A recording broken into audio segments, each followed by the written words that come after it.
Over the last few weeks, there have been conversations in the Fortnite community that the game is dying. Is it finally time? Are all the players leaving? Are the YouTubers quitting? Is Epic going to shut down the servers for good? This is what we're talking about today, so buckle in. If you've been watching my content for a while, you know that this isn't the first time we talked about Fortnite dying. It's been talked about quite a bit over the past few years. The death of Fortnite has been such a running joke that even Fortnite added a skin with dead game on the shirt just recently. But like I said, this time it's a little different, and I'm going to explain why, because this might be the last time we talk about Fortnite dying. So what are people actually saying? We had this tweet from Aussie Antiques saying people are super burnt out.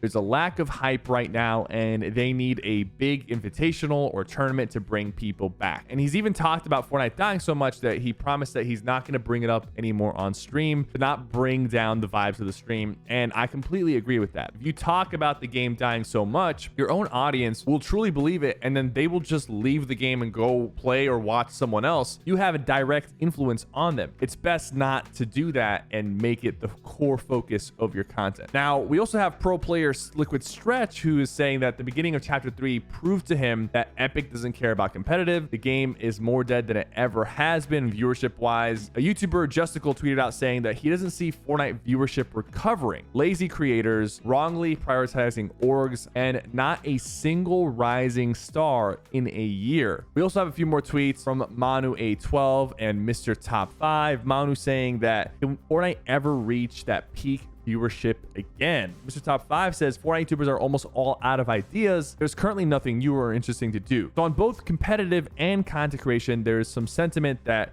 the hype is down, the viewership is low, and that maybe there's no going back. Now, we hear and see tweets like this all the time. If you've been following Fortnite for the past 5 years, you know that this has happened quite a bit. But there's actually action being taken. It's not just words. You have pro players like Benji, Mongrel, and Mitro who have completely left the game and stopped competing. And on the YouTube content side, you have people like Mr. Fresh just completely stopping his uploads, and you have people like Lockley and the Laserbeam who are uploading a lot less and focusing on other big projects that they have going on. Now, Google Trends isn't the best place to go look for how a game is doing, but it's not doing terribly well. It is on the low side, but definitely take that with a grain of salt. On Twitch, the directory has been pretty stagnant. You have a lot of the same faces: Nick A30, Ninja, Tfue, myself. You haven't really seen a lot of new creators rise in either YouTube or Twitch space. Now, definitely keep an eye on Rex. We have some big plans with him at Oni, but it's still not comparable to what we've seen Fortnite do for creators like myself, Ninja, Tfue, Myth, gaining millions of new fans and having all that excitement and hype. Now, it's not like people are expecting that level of hype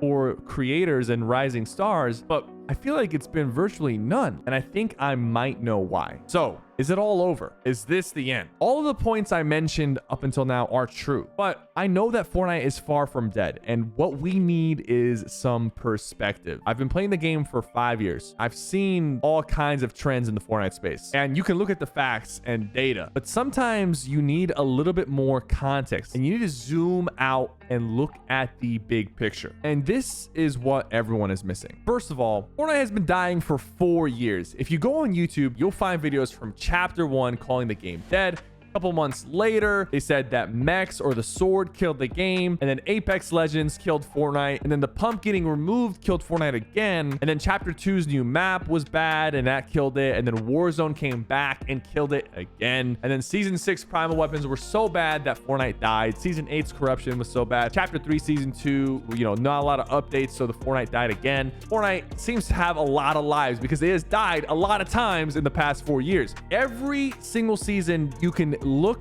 and create a scenario that Fortnite is dead. After every one of these bad seasons, we get a good one or a whole new chapter, and then the cycle starts over again. You could always show that the game is dying, regardless of how many people are actually playing the game, which is still millions and millions of players. Now, here's the thing. Games, they go through trends. For example, I played Overwatch 1 in 2016. I was addicted to that game. I was playing it all the time, And then I got burnt out and it didn't get a lot of updates. There wasn't a lot of new characters and I just completely left the game. Now, Overwatch 2 recently came out 5 years later and I'm playing that game a lot on stream and I'm having a lot of fun. All it took was a brand new perspective, some changes, a couple new characters and maps, and I'm having fun again. But it took them 5 years. Fortnite, on the other hand, has a little bit of an edge compared to other games because Fortnite is always different. Week to week, it's different. Season to season, it's very different. And then whenever you get a new chapter, the game completely flips, literally, and you get a whole new game. Fortnite has that advantage where it is almost immune to having that stagnation. The reality with Fortnite is you don't have to love every single season. If you don't love a season, play something else and then come back next season. But like I said, this time is different.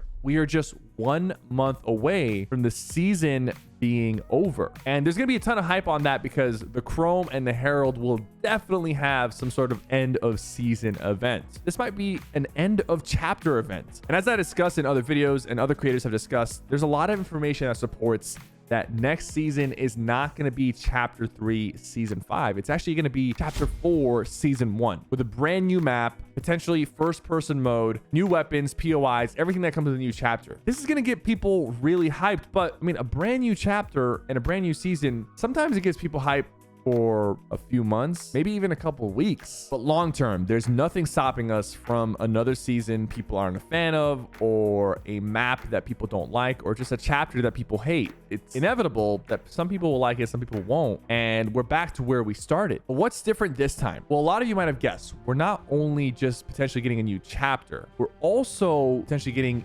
UEFN, Unreal Editor for Fortnite. There's a lot of speculations about what this was going to be called, Project Verse, Creative 2.0, but now we know that Epic is calling it the Unreal Editor. For those who don't know, this is going to be adding modding to Fortnite. It won't instantly be game changing, just like how Creative was a little bit slower at first, but there is going to be a ton of change that happens because of this. And I made a lot of videos talking about this, so I'm not going to explain every single detail, but streamers, YouTubers, pros will now have complete freedom to create whatever they want. Now, look at Minecraft, for example. It had a huge blow up and then it completely fell off. And then it had a huge cultural resurgence in 2018. And that's when we saw the rise of some of the newer Minecraft YouTubers that are extremely popular in the space right now. See, that's the thing about Fortnite. We've seen Fortnite at its peak. We've seen what it's capable of doing with this new Unreal Editor, with the possibilities, which by the way are really endless. We're gonna see a resurgence of not just competitive players in Fortnite who are, you know, trying to create unique content, but content creators who are gonna blow up overnight by creating unique content and taking advantage of the tools that we're gonna have to create that. While I understand the past couple years of Fortnite might have been a little bit confusing for some people, a little bit repetitive for others, but I think truly that 2023 is going to be one of the biggest years for Fortnite ever. And with all the possibilities that Unreal Editor is bringing to the game, this is the last time we'll ever be able to say Fortnite is dying.